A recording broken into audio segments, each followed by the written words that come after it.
Hey thinkers, it's me, Elena at I've Been Thinking, and I wanted to come on and kind of share um, a little bit of an unplanned video with you guys today, okay?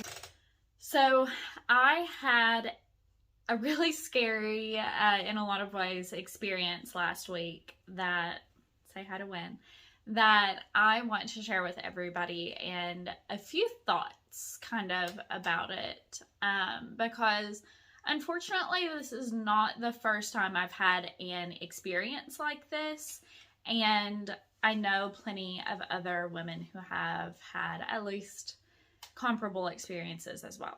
So very long story short, I was at my friend's aunt's condo here in the Florida Panhandle, and I drove down and met up with her and another friend, and we were out by the pool having drinks, and it was just very chill. We were out there.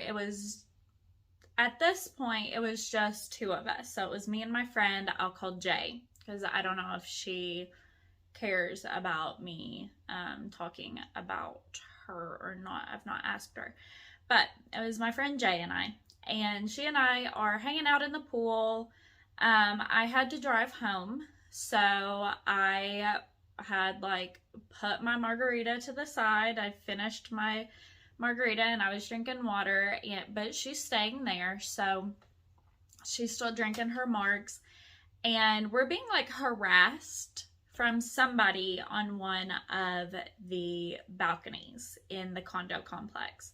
And this is the kind of place where people live there, but kind of like where I live, people live here, but there are a few condos here where I live that are rented out as Airbnbs and that kind of thing. And there definitely are a ton of those at the complex where Jay's aunt lives.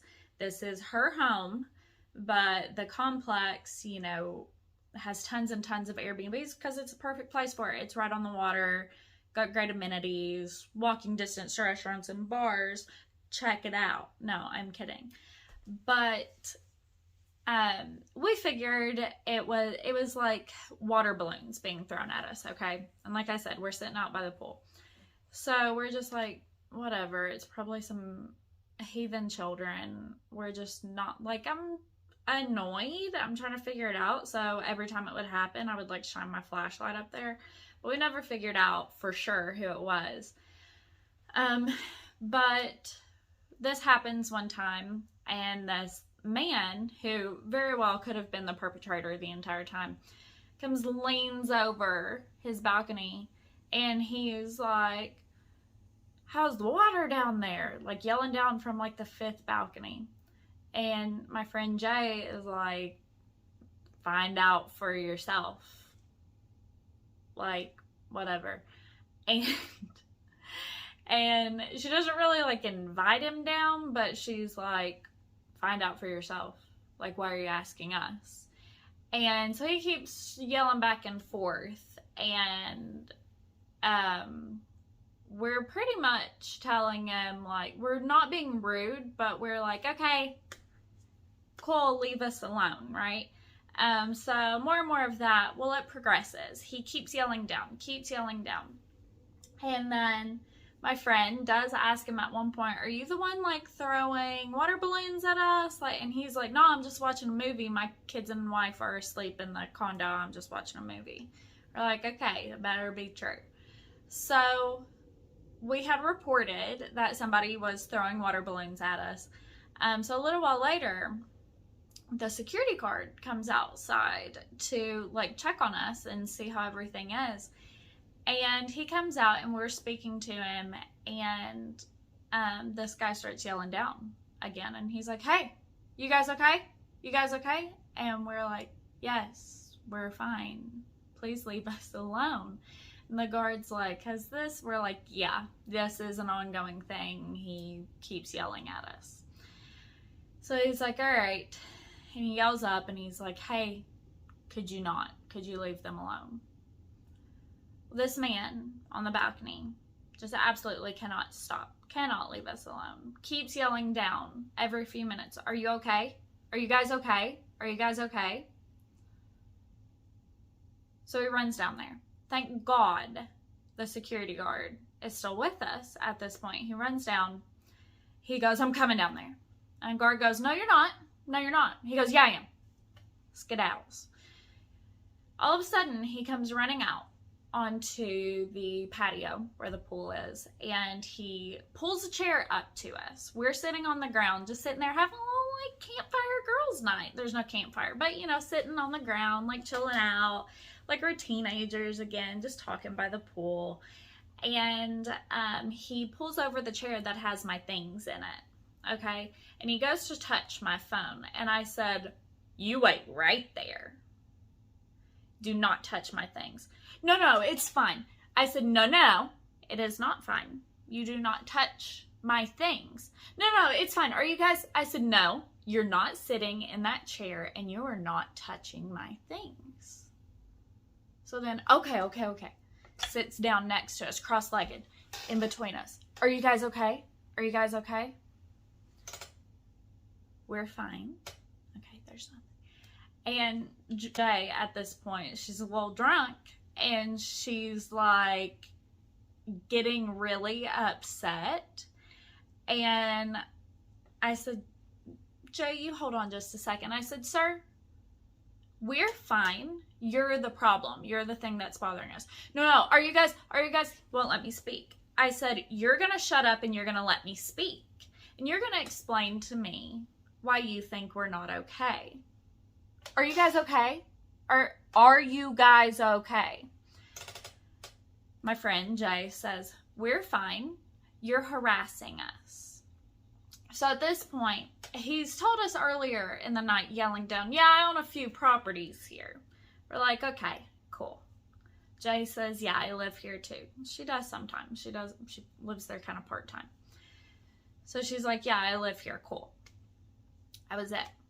So then at this point, he said, earlier in the night, he had said, I own 3 condos here.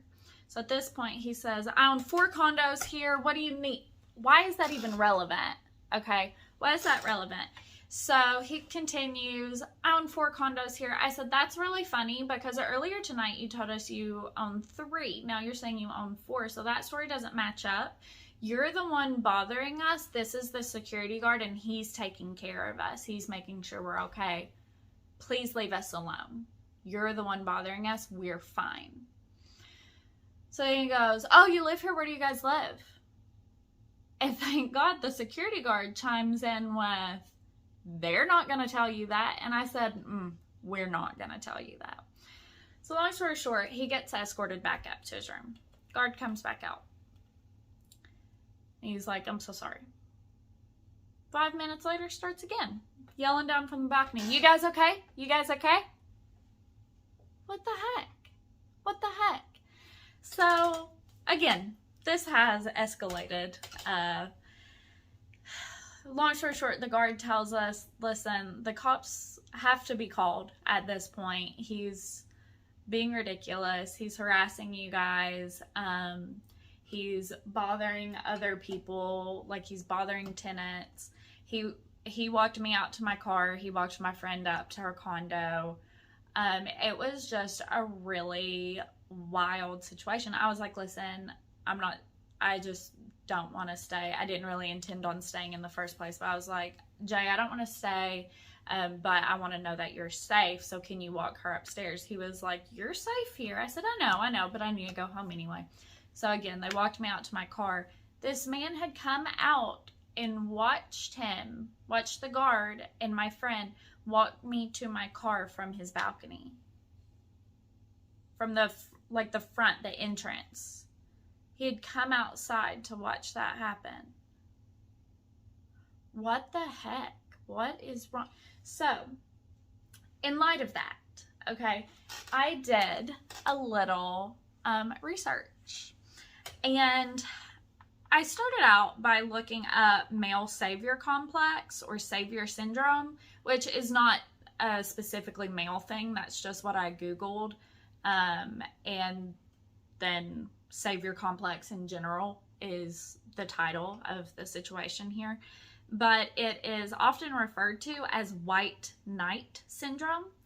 And it is a person has this need to, quote, save people by fixing their problems or helping other people out in whatever it is. And that's the only place you feel good about yourself. So then that spiraled into me kind of, because this actually plays a lot into gaslighting as well. And I realized that he was, in a way, gaslighting us. He was trying his best to convince us that we were unsafe and that what was happening was something he could save us from, something that he could help us with. He was doing his best to convince us that there was a problem when in fact he was the problem. He was trying to convince us that he was the solution when in fact he was the problem. So I am just really grateful that I was there and that I was in the state that I was in, because first of all, you know, being sober, because first of all, my friend, like I said, she was drunk, she was upset, and honestly, like, she even told me afterwards, she said, I, like, don't know what I would have done if you hadn't been there. She said, I don't know how I would have reacted, really. And I think a lot of people would have reacted in a way that either would have put them more in danger. I'm just glad, like I said, that I reacted the way I did, where I called him out, but I wasn't too aggressive.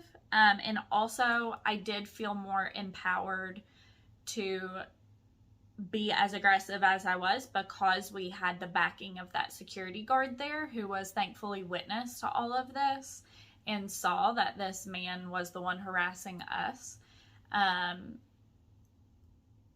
But anyway, I'm really glad that I was the version of myself that I am right now when I had that experience. And once again, that I had the backing of having both a person of authority and a person who was physically larger than that man. Also, I was physically larger than that man, but anyway, to back me up and empower me more in that situation of us being harassed, because, you know, that was a scary situation and it could have been a really dangerous situation if we didn't have someone else there. So I'm really grateful for that. But anyway, I say all this to say, I tell this dramatic story to say that if you're being harassed, the person who's harassing you is not the solution. They are the problem. They are the problem. And do not be afraid to ask for help, and do not feel bad, even if you at some point engaged with that person, even if earlier in the conversation or the relationship, maybe it was, or the, you know, experience, whatever it is, maybe it was like you had a rapport going. If at some point it turns into a harassment, it is okay for you to decide, I don't want to be a part of this anymore, and to set a boundary. And then if that person continues breaking those boundaries and continues stepping over them, that is a problem, and that is not on you. You have set a boundary for yourself, for your safety, for your health, for your mental health, whatever it is. You have set a boundary. They are the problem, and do not let them gaslight you, even by them asking, are you okay? Are you sure you're okay? You're acting weird. Are you sure you're okay? No. You've set your boundary for a reason. They are the problem. And that's all I have to say on that. Thanks, guys, for tuning in. Thank you for watching. Yes, we're both fine, by the way. thank goodness, like I said. But yeah, I just really needed to PSA that strangers can gaslight you too. Harassers love to gaslight, and people are annoying. All right, guys, thank you again. Peace out. I've been Thinking Pod.